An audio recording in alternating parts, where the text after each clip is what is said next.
समंदर की तह का राज की टेका।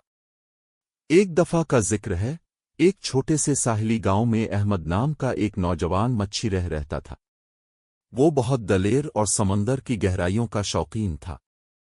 इसका दिल हमेशा समंदर की इस तह के बारे में सोचता रहता था जहां कोई भी इंसान कभी नहीं पहुंचा था।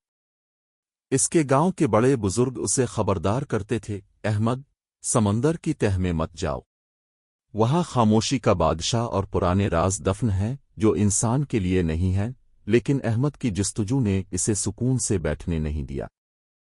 एक दिन अहमद ने अपनी छोटी कुश्ती ली और एक खास किस्म के मजबूत जाल और ऑक्सीजन टैंक के साथ समंदर के इस हिस्से की तरफ रवाना हुआ जो सबसे ज्यादा गहरा समझा जाता था। जैसे ही वो गहराई में उतरा, रोशनी कम होती गई और उसके अर्द गिर्द एक खामोश और नीला अंधेरा छा गया। वो तैरता रहा, सैकड़ों फुट नीचे, जब तक कि वो समंदर की तह पर नहीं पहुंच गया। वहां का मंजर हैरत अंगेज था, चमकदार मछलियां, रंग बरंगे मरजान, और वो चीज जिसने अहमद की सांस रोक दी, वहां पुराने टूटे हुए जहाजों का एक पूरा कब्रिस्तान था। इन जहाजों में से एक के अंदर अहमद को एक लकड़ी का छोटा संदूक मिला।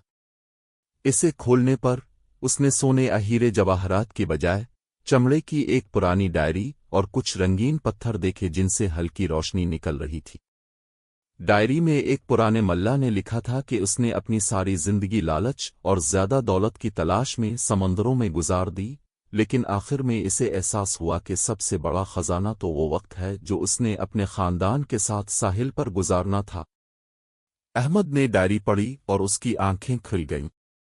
उसने महसूस किया कि इसने जिस खजाने को पाने के लिए इतनी मेहनत की, वो महज दौलत नहीं बल्कि एक सबक था। वो जल्दी से सतह पर वापस आया। वापस आकर अहमद ने इस कहानी को गांव वालों को सुनाया।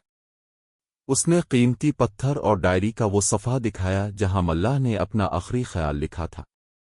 गांव वाले, जो पहले समंदर की तह को सिर्फ माल व दौलत की जगह समझते थे, अब उसे हिकमत और इबरत की जगह समझने लगे।